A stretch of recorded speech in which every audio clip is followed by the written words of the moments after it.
My jealous mom couldn't accept I got pregnant before her favorite daughter, so she brought my ex to our family dinner and said with a smile, "I just thought the real father should be here too." My name is Hailey Bieber. I'm 29 years old, and up until a few months ago, I thought I had finally built a life that was mine. I lived in Seattle where I worked as an executive producer for a documentary-style series that highlighted unsung community heroes.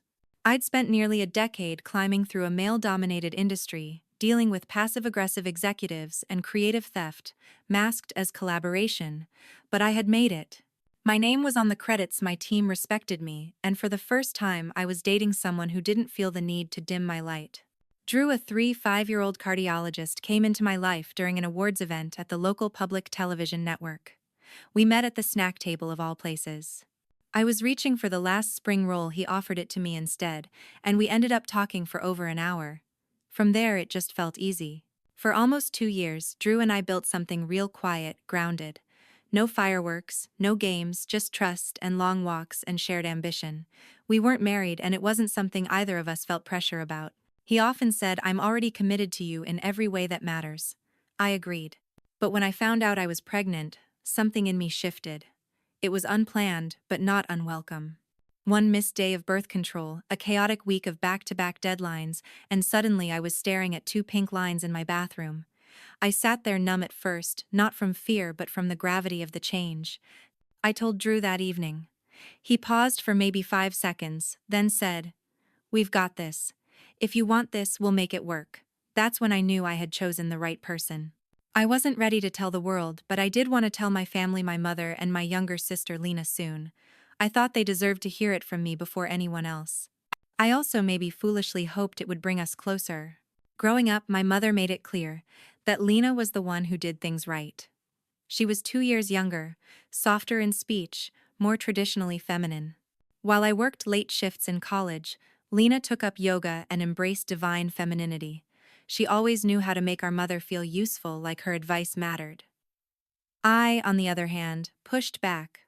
I questioned things, built boundaries, refused to play the daughter for display role. So of course, in my mother's eyes, I was the difficult one. The one who chose a cutthroat career over being a nurturing woman. The one who couldn't hold a man. The one who talked too much and cared too little. When Dad passed away from pancreatic cancer 6 years ago, the fragile balance shattered. He had been the only buffer between my mother's expectations and my reality. After his death, it became clear she had no interest in understanding me, only in reshaping me. I moved to Seattle shortly after, while Lena stayed close to Montana and visited every week. I would fly back once or twice a year, usually for holidays, and I always left feeling like I was too much and not enough at the same time. This year, I invited them both to visit me in Seattle for a quiet birthday dinner. It was early autumn. The city was crisp, but beautiful, and I cooked everything myself: braised short ribs, garlic, mashed potatoes, and Dad's favorite lemon-thyme green beans. I set the table with care. I even printed out the first ultrasound photo and placed it in a little envelope, planning to reveal it after dessert. I imagined my mother might be a little surprised, but also moved. I had always hoped that becoming a grandmother would soften something in her. Instead, when I shared the news, she looked at me, expression unreadable, and asked flatly, "And what exactly are you planning to do now? Raise a child out of wedlock? What about Lena?" My sister was stunned into silence. I forced a smile and told her gently, "I'm planning to raise this child with Drew, who loves and supports me, and Lena will be the best aunt ever." My mother's mouth tightened. That night, as she kissed me goodbye at the door, she said in that low, polished voice of hers, "It's just not what I expected from you, Hailey. I thought maybe one day you'd get your life in order." A week later, she flew back unannounced and showed up at another dinner. This time, she brought a surprise guest. When I opened the door and saw Mark, my college boyfriend, the one I had loved for 4 years before we abruptly broke up, I felt my stomach twist. I hadn't seen him in 7 years. Before I could even speak, my mother walked in behind him, smiling as if she'd orchestrated a lovely surprise. "I just thought," she said calmly, "that if you're going to bring a child into this world, the real father should be involved." When she said it, my brain refused to process the words at first. I thought maybe I'd misheard her, or that she was joking in the most twisted way imaginable. But the expression on her face didn't hold even a flicker of irony. It was calm, too calm, like this was something she had rehearsed. I glanced at Mark, who looked as stunned as I felt his mouth slightly open, his eyes flickering toward Drew. My body went cold. Drew stood beside me, silent. I could feel the tension in his arm, where it had been loosely touching mine only moments earlier. He stepped back slightly, not enough to be dramatic, but enough for me to feel the shift. My mother, as always, noticed everything. She tilted her head and added softly, "It's just important to know the full picture, don't you think?" I couldn't breathe. I looked at Mark again, searching his face for an answer. "You didn't know about this, did you?" I asked, trying to keep my voice from shaking. "No," he said immediately, hands raised slightly. "She told me it was a small dinner, said you might be surprised, but that it would be good to reconnect." His eyes met mine with something like regret. I had no idea what she was planning. Drew cleared his throat, still too quiet. "How far along are you again?" he asked, his voice measured but colder than I'd ever heard it. 13 weeks, I replied, barely above a whisper. "So conception would have been..." "Mid-July," I said before he could finish. "Mark and I haven't spoken in over 7 years. I haven't seen him since we broke up in college." My mother laughed lightly, shaking her head like I was being dramatic. "All I'm saying is sometimes women aren't honest with themselves. Memory is a funny thing." At that moment, something inside me snapped. I stood up, nearly knocking over my wine glass. "This is cruel even for you," I said. "Whatever unresolved bitterness you're carrying around doesn't give you the right to come into my home and try to destroy my family." My voice was shaking now, but I didn't care. "I am pregnant. I am in love. And if you can't handle the fact that this child is coming before Lena's, that's your issue, not mine. Don't use Mark as some twisted pawn in your power games." But I resented how invisible I had become in every room except theirs.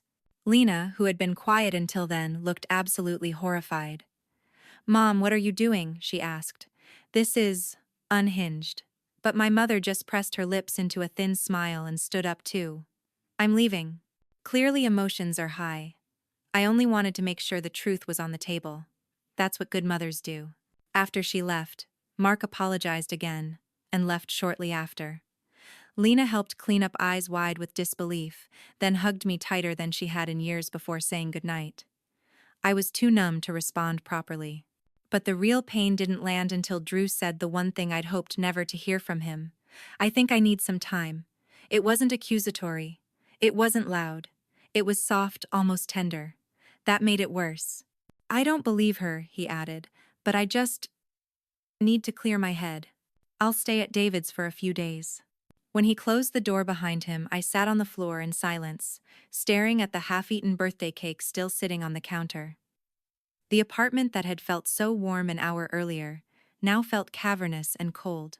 My hands instinctively went to my belly, and for the first time since I'd found out I was pregnant, I felt afraid, not of becoming a mother, but of doing it alone. Over the next few days, the silence from Drew felt heavier than any confrontation. He sent polite check-ins, asked if I needed anything, reminded me of my prenatal appointment, but there was no warmth in his words. "No, I miss you. No, I believe in us." I understood his need for space, but that didn't make it hurt less. Meanwhile, my mother returned to Montana, but not without leaving a trail behind her. I began hearing from extended relatives, an aunt asking carefully if I was coping okay with the surprise pregnancy, a cousin mentioning that maybe marriage is still on the table later if Drew comes around. Each message carried the subtle fingerprints of her language, her spin. And I knew. She was already shaping the narrative behind my back. The unmarried daughter, the unstable one, the one who was always too much. 3 days after Drew left, I received a letter from my OB with mild concern about my blood pressure. They advised I manage my stress, monitor myself daily, and consider lightening my workload. I stared at the note, feeling that familiar wave of helplessness rise in my chest. I wasn't just fighting for peace anymore. I was fighting for my baby's safety. That night I didn't cry. I just sat at my desk with a legal pad and started writing. Not a plan, not a letter. Just the beginning of a truth I had never dared to confront until now.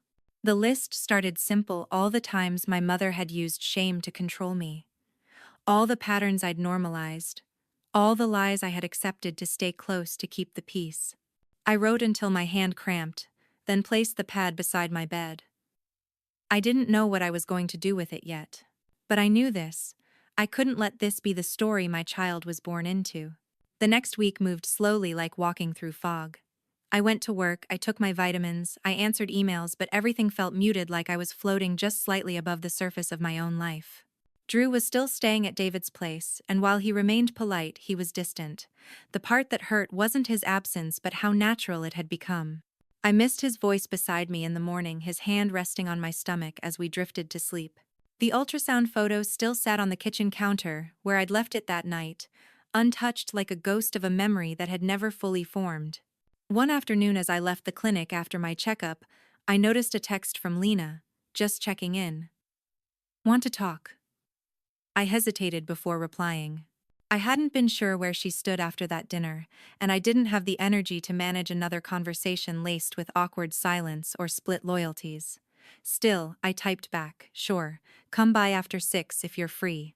She showed up around 6:15 holding a brown paper bag and 2 matcha smoothies. I didn't know what kind you liked now, she said, handing it to me, so I got oat milk and low sugar.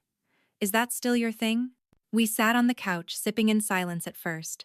Then Lena said quietly, I talked to Mom. I told her what she did was wrong. She tried to act like she was misunderstood, like her intentions were pure. But I told her even good intentions don't excuse humiliation. I didn't say anything, just watched her carefully. Lena continued. She said you overreacted, that you always make her the villain.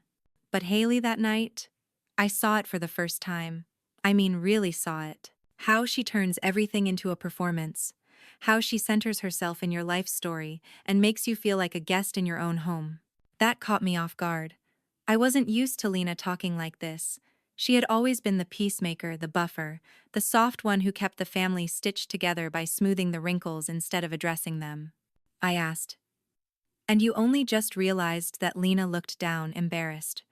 I guess I didn't want to see it before. I benefited from it. She made things easier for me. I thought that was just luck, or being the younger one. But it wasn't. It was a pattern. I exhaled slowly and leaned back. She didn't just bring Mark to dinner. She's been whispering things to Drew behind my back, questioning the timeline, pushing him to think I'm hiding something.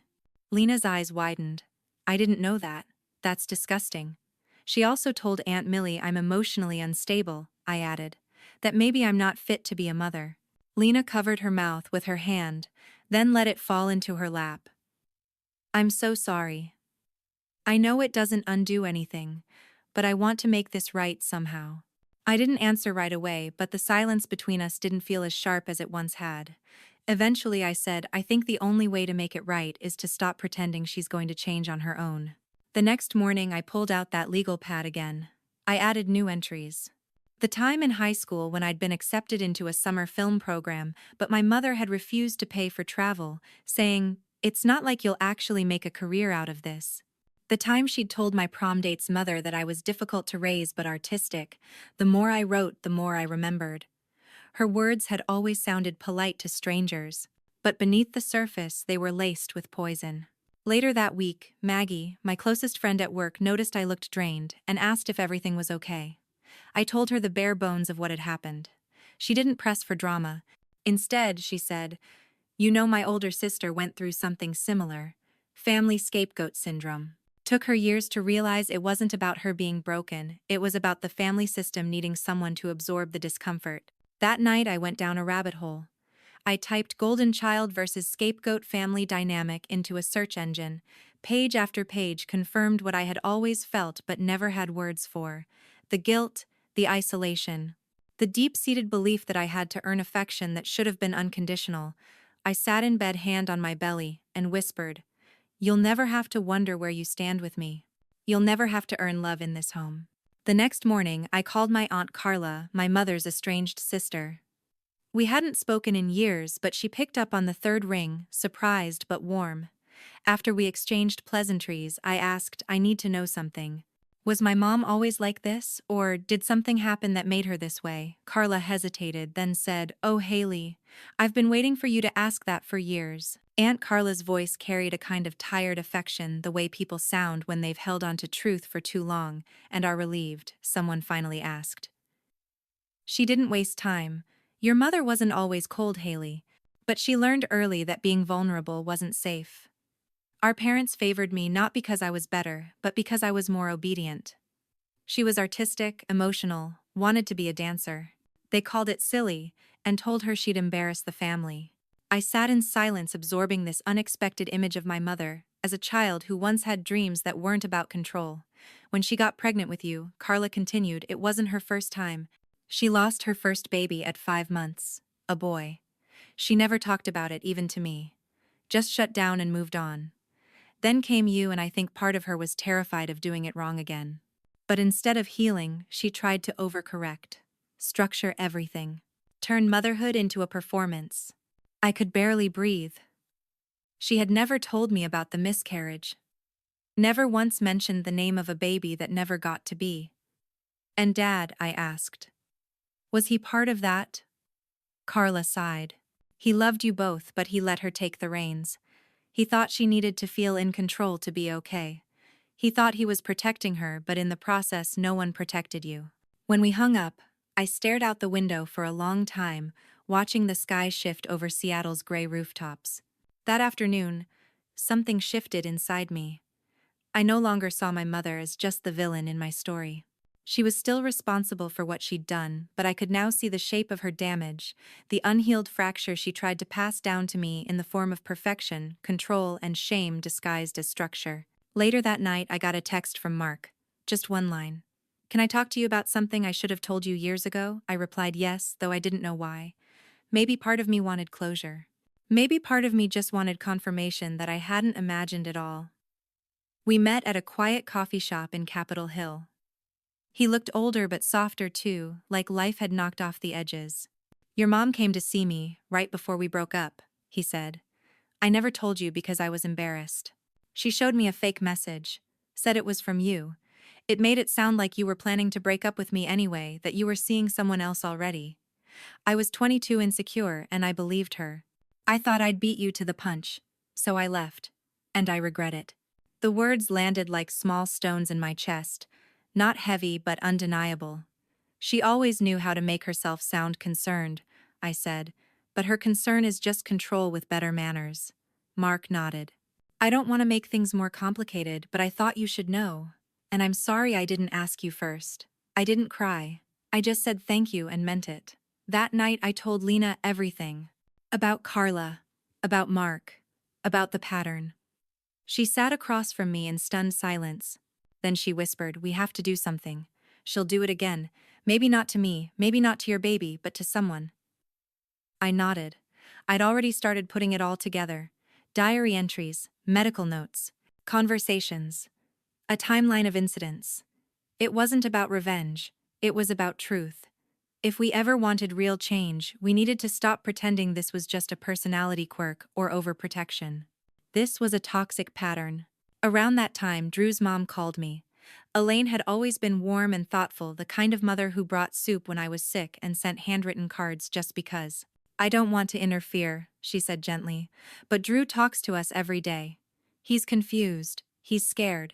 Not about the baby, about himself, about whether he can protect you from this kind of manipulation. I listened, unsure whether to feel comforted or betrayed. We're not giving up on you two, she added. But he needs to see clarity. Something that shows him this wasn't just drama or a family fight. He's not wired for chaos, Hailey. He needs structure too. After we hung up, I looked around my apartment. It was still and clean and full of the silence that had grown too comfortable.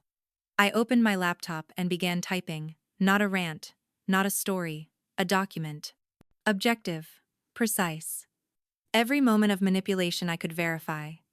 Every conversation, every twist. I printed it, sealed it in an envelope, and placed it in the drawer beside my bed. If there was ever going to be a conversation with my mother, it wasn't going to be emotional. It was going to be factual. 1 week later, Drew came back.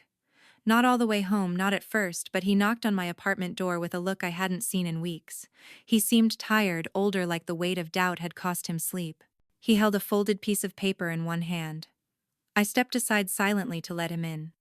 He sat down at the kitchen table, the same place where he'd first put his hand on my stomach and whispered that we'd figure it out. Now he unfolded the paper and pushed it toward me. Mark sent me this, he said. I recognized the name at the bottom even before reading the text. It was an email from Mark explaining everything. How my mother had manipulated him in college. How she faked messages. How he believed her. How he left me based on a lie, and had carried the guilt ever since. Drew didn't speak while I read, just watched my face. When I looked up, he said, "I didn't know how to ask you about your past without sounding like I was accusing you." And I hated that. I hated that she got in my head, even for a moment. I nodded, my voice steady. "You weren't the first. But I hope you're the last."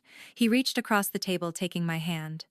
"I want to come home," he said, "but only if we agree on something." I waited. This doesn't go away on its own. We need to confront her. Not just for us, not even just for the baby. For whatever future we want to build without looking over our shoulder. For the first time in weeks, I felt a current of strength move through me. "I've already started," I said. I opened. We spent the next few days in quiet preparation. Drew moved his things back into our home slowly, like rebuilding trust in motion. At night, we'd sit on the floor with my notes spread around us. He helped me organize everything chronologically. We added transcripts of conversations with Aunt Carla, emails from relatives who'd heard misleading stories, and the printed email from Mark. We weren't plotting confrontation. We were building clarity. We knew we had one chance to do this right. If we yelled, she'd cry. If we blamed, she'd play the victim. But if we showed her a mirror calmly and clearly, she'd either face herself or lose her access to us for good. The plan was simple. We would visit her unannounced. She wouldn't have time to prepare, no audience to perform for, just the three of us in her living room, like a stage stripped of lights and illusion. The night before we left, Lena came over. She brought prenatal tea and a soft baby blanket she'd knit in muted forest tones. "I want to come too," she said. I looked at her, unsure. "This is your battle too," she continued. "I need to be there. Not for her. For you." I nodded slowly. "Okay. But we stay calm. We stick to the truth. And if it gets toxic again, we walk." That night, Drew wrapped his arms around me as we lay in bed. The baby kicked softly under my ribs. "You're sure you're ready for this?" he asked. I turned to face him in the dim light. "I'm not ready. But I'm tired of surviving her. I want to live without her shadow." He nodded once, then whispered, "Whatever happens tomorrow, we face it together." The next morning we drove out to Montana. The house I'd grown up in looked smaller, somehow like a set built to hold memories that no longer fit. My mother opened the door in a cream cardigan and coral lipstick, her expression caught between confusion and calculated warmth. "Hailey, Drew, I wasn't expecting you. We need to talk," I said, voice even. "May we come in?" She stepped aside reluctantly. "Of course.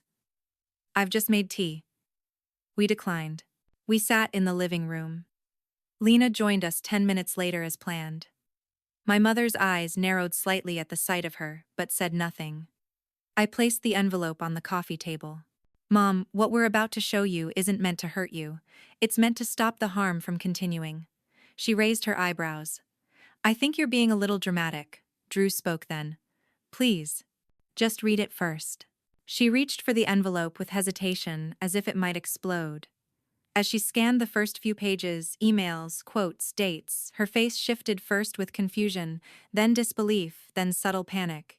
"This isn't how I remember things," she murmured. "These are your memories, not the full truth.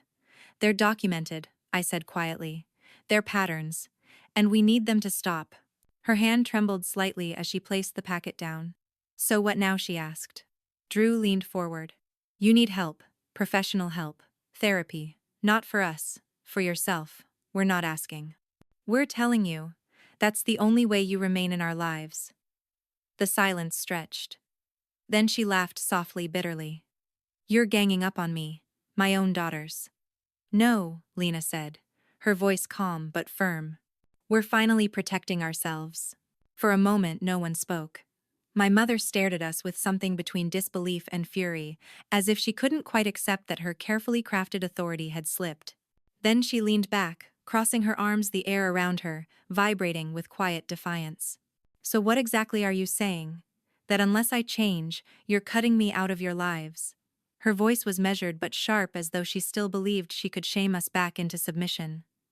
I met her eyes directly. "We're not cutting you out.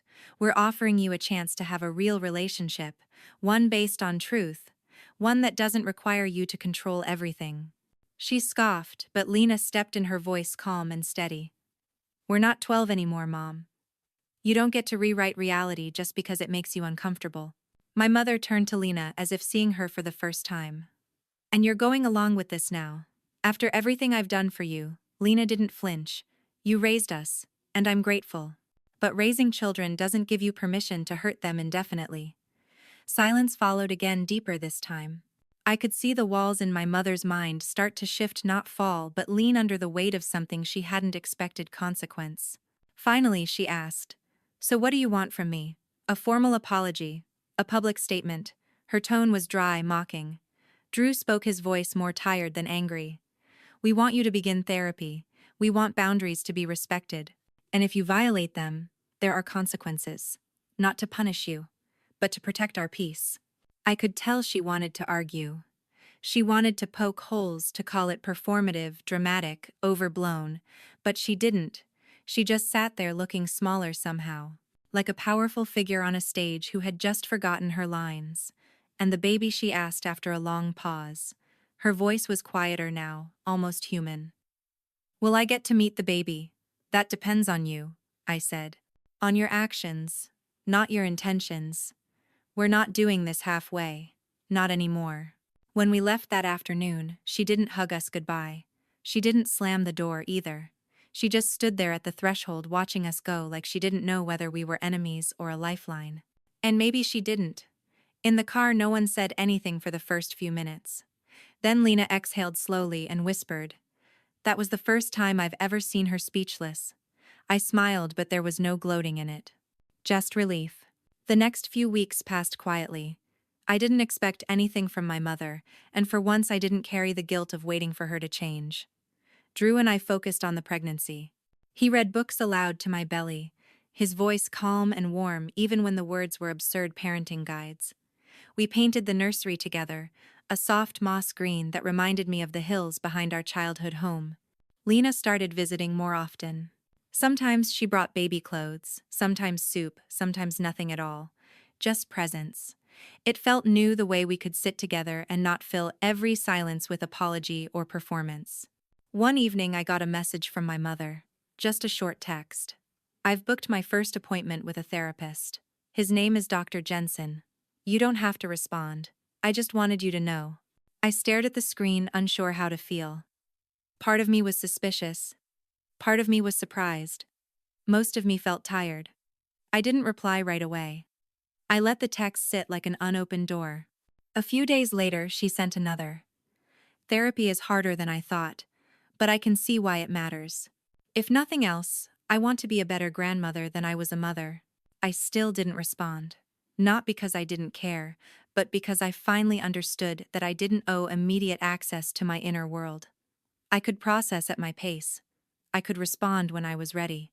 2 weeks later, we invited her to attend a birthing class, not for participation, just to observe. She showed up 15 minutes early, didn't speak unless spoken to, and left without lingering. But for once there were no passive comments. No unsolicited advice. Just a quiet effort. The baby's due date crept closer, and with it came the usual nesting instincts, but also something more internal. A shedding. I threw out old journals, deleted voicemails, boxed up gifts I never liked but kept out of guilt. I looked around my home and realized I was no longer just preparing a nursery. I was preparing space for something unburdened. A life that didn't begin in reaction to someone else's chaos. And for the first time, since I saw that second pink line on the test, I didn't feel afraid of being a mother. I felt ready.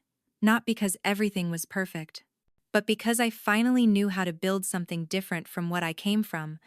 I didn't want to be a better version of my mother. I wanted to be a truer version of myself. The night I went into labor came earlier than expected.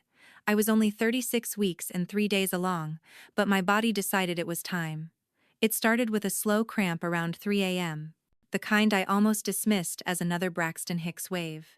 But when the second one hit 15 minutes later, sharper and lower, I knew this was different. Drew was already half awake beside me and sat up instantly when I shifted in bed. "You okay?" he asked, already reaching for his glasses. "I think we're about to meet her," I whispered, half nervous, half steady. He didn't panic. He moved with quiet efficiency, grabbing the hospital bag we'd packed just 2 days earlier, helping me into a sweatshirt, making sure I was hydrated. The drive to the hospital felt unreal. The streets were quiet, wrapped in fog, and the city looked like it was holding its breath just for us. Labor progressed quickly. Within an hour of being admitted, the contractions were 5 minutes apart.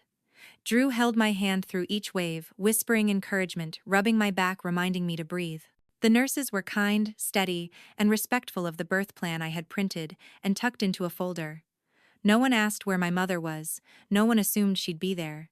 And for the first time in months, I was grateful for that silence. 6 hours later, I held my daughter for the first time.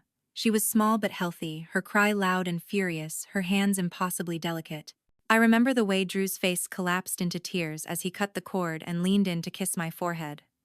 "She's here," he said softly. "She's perfect." We named her Ivy Grace. Ivy for strength and quiet growth.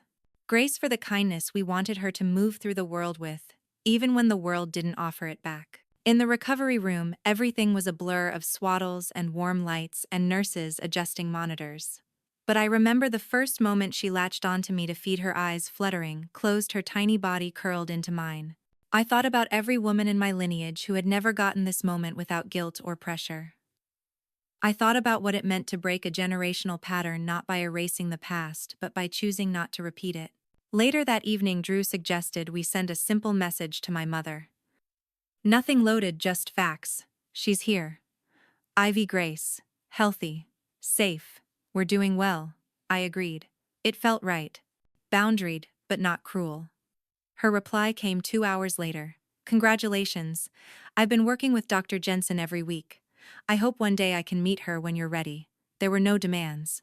No assumptions. Just a line left open.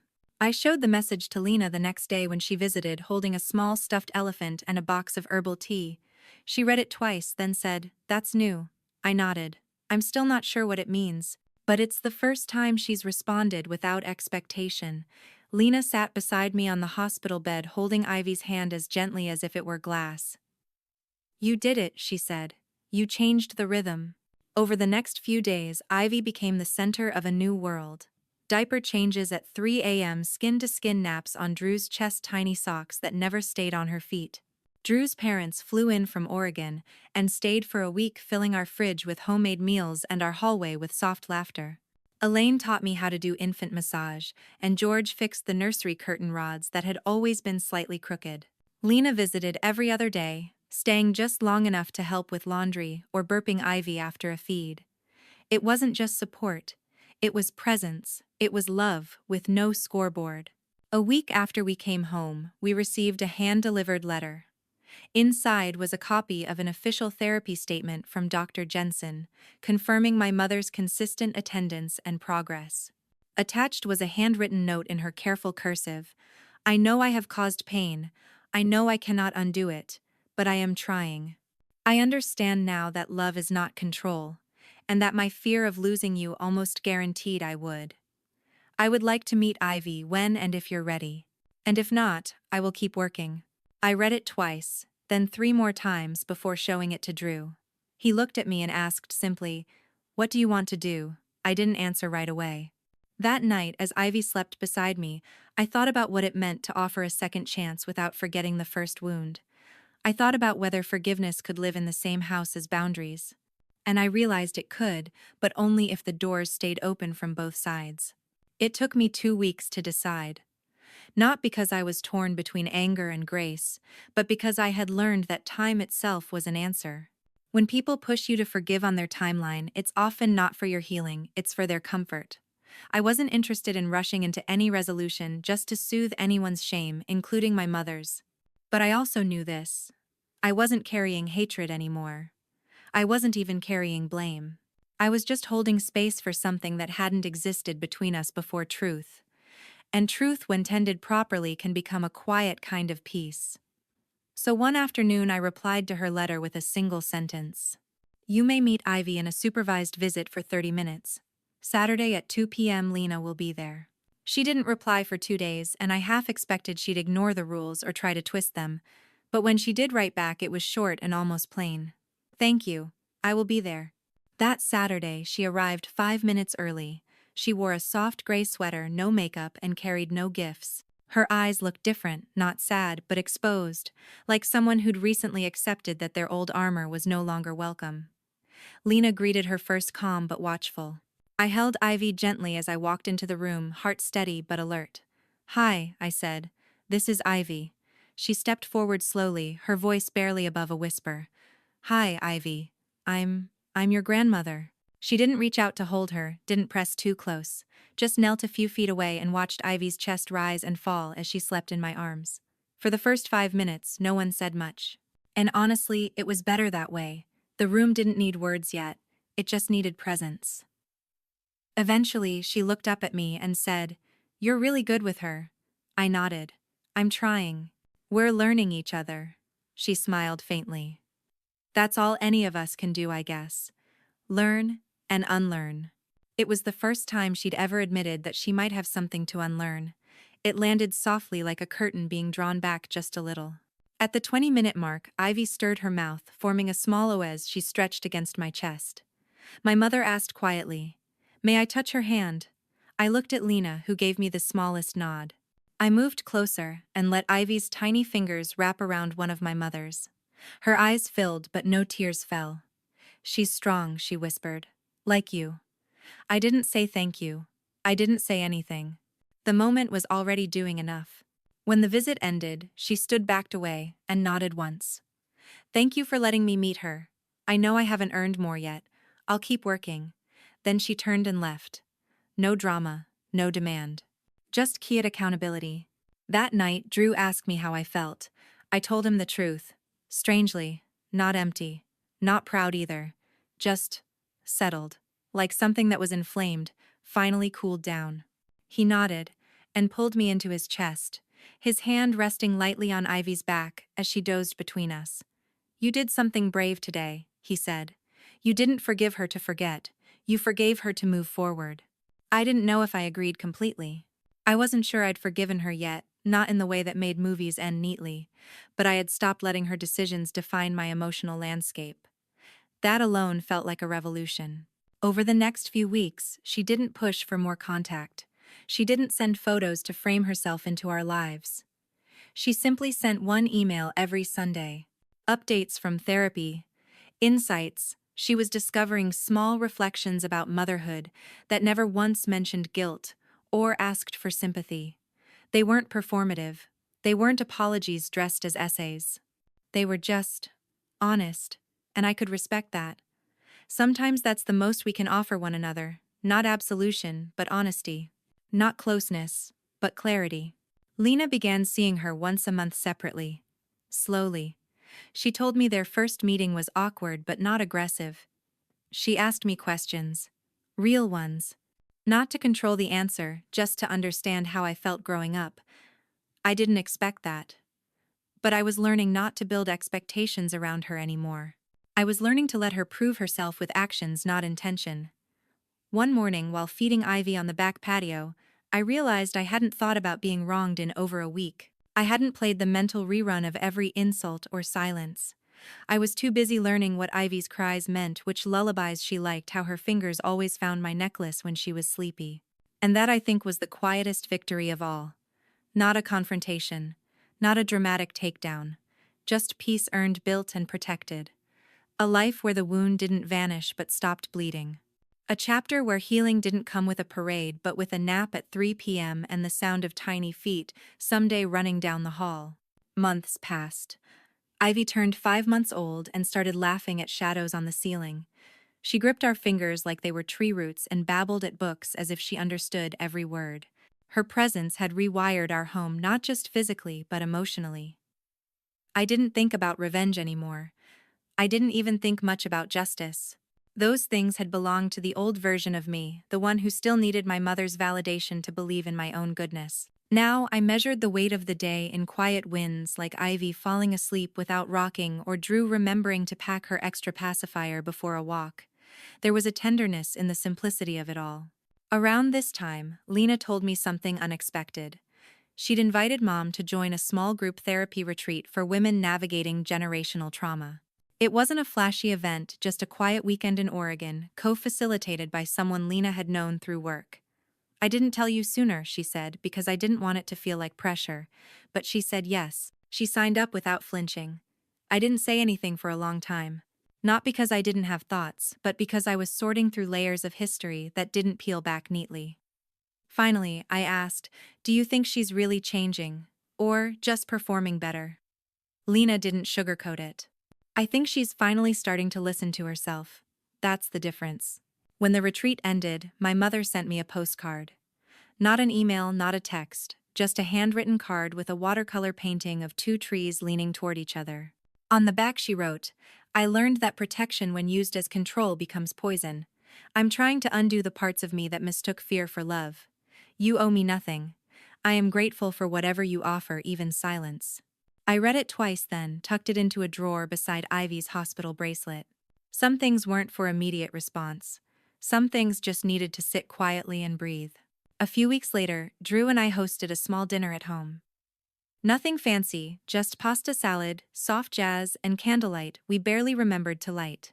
We invited Lena, of course, and on impulse I told her she could bring Mom if she wanted. I didn't overthink it. I just wanted to see how presence could exist without performance. My mother arrived wearing a navy coat she didn't take off until we invited her to. She brought a pie she had clearly baked herself, edges, uneven crust, slightly burnt. I appreciated the imperfection more than I could explain. She held Ivy for a few minutes this time, more natural, less rehearsed. Ivy smiled up at her and let her little fingers rest on my mother's chin.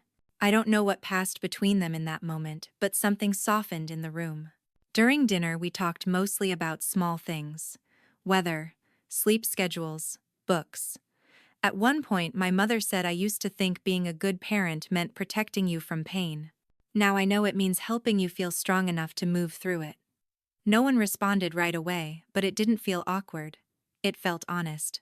After dessert, while we were clearing plates, she turned to me and asked, would it be okay if I started sending Ivy letters? For when she's older, not about me. Just stories, memories, things I hope she learns without me needing to teach them. I didn't hesitate. That would be fine. Just keep them real. That night, after they left, I tucked Ivy into her crib and sat with Drew on the couch. The room smelled like cinnamon and basil.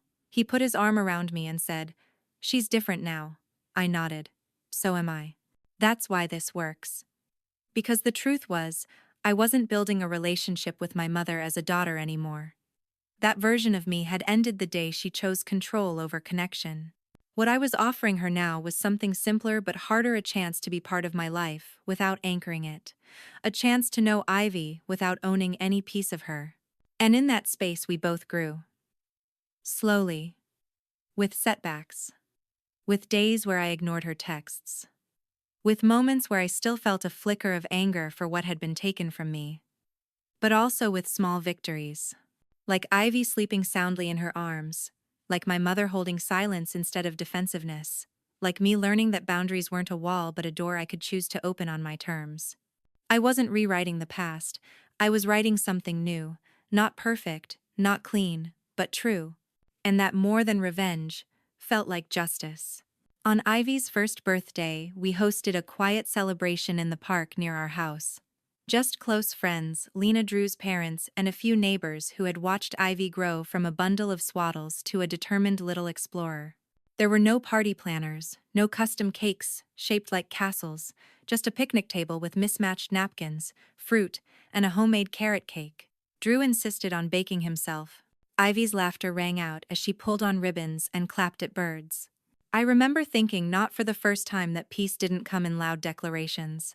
It settled quietly like sunlight through leaves. That day, I saw my mother sitting on a nearby bench a respectful distance away.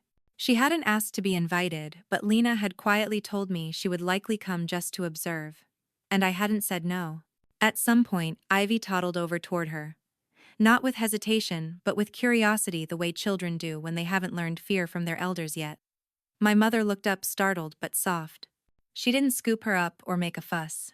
She simply knelt, held out a steady palm, and let Ivy place a sticker on her wrist like it was a gift. I watched them for a moment, then turned back to the table. I didn't need to control it. I didn't need to fix or narrate anything. This wasn't a fairy tale and it didn't need a climactic redemption arc. It was just a moment stitched into the day like any other. And somehow that was enough. Later that evening, after everyone had gone home and Ivy had collapsed into her crib, exhausted and cake-stained, I sat at the kitchen table with a single candle still flickering in its holder. Drew brought me a cup of tea and asked what I was thinking. I told him the truth. I used to think revenge was about making people hurt the way they hurt you. But now I think it's about reclaiming the parts of your life they tried to define, not to punish them. Just to remember who you are without their shadow. He didn't respond with a quote or a theory. He just squeezed my hand and said, "You've done that. Every day." Quietly. I took out the old phone my mother had once tried to use to manipulate me. It had been sitting in a drawer for months. I hadn't looked through it after that first discovery of her messages to Drew. But tonight I opened it. Scrolling past old emails and call logs, I found one note I hadn't seen before, dated a year prior. Titled simply "What I Should Have Said." It wasn't long. Just a few lines. "If I had known you weren't trying to compete with your sister, I would have listened. If I had seen that your joy didn't erase hers, I would have celebrated you more loudly. If I had understood that love doesn't divide, it multiplies, I might not have spent so much time hoarding it like a weapon. I'm sorry. I'm learning. Too late maybe, but learning." I didn't cry. Not out of coldness, but because tears weren't necessary anymore. I didn't need her words to change the past. I just needed them to stay where they belonged, in context, in memory, in the quiet corner of healing that asked nothing in return. The next morning, I took Ivy for a walk through our neighborhood. She pointed at dogs, clapped at trees, and eventually fell asleep in the stroller, under a patch of sun. I passed a house for sale with a sold sign already on it.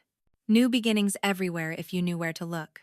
That afternoon, I started writing Ivy a letter.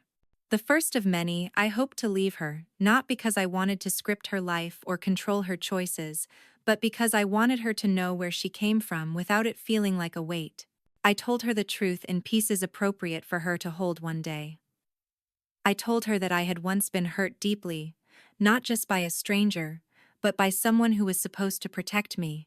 I told her that healing wasn't linear, and forgiveness didn't mean forgetting. I told her that sometimes the family we're born into teaches us how to create the one we deserve. I ended the letter with a question, not for her, but for myself. When legacy and loyalty collide, which do we choose? And how do we make sure we don't pass down the harm dressed up as heritage? I didn't have a perfect answer. But I knew the direction. You don't pass down the wound. You pass down the repair. You show your child the difference between silence and stillness, between control and care. And you let them write their own version of family, with or without the ghosts of yours. I folded the letter, placed it in a small box marked for later, and felt something settle in my chest. Not closure, not triumph, just calm. The kind of calm that comes when the war ends, not with a bang, but with the decision to put down the sword and pick up the pen. When the people who broke you finally ask to come back, do you open the door or build a new one elsewhere? So if you've ever found yourself erased in a room you helped build, silenced at a table you set, or dismissed by people who used to praise your obedience more than your vision, I hope you know this. You are not invisible. You are simply unannounced. And sometimes the loudest thing you can do is keep building anyway. Because one day the people who overlooked you will have to sit quietly while the room turns to face you. Not because you demanded it, but because you earned it. And I wonder, have you ever been told you weren't ready, only to realize you were never meant to ask for permission in the first place?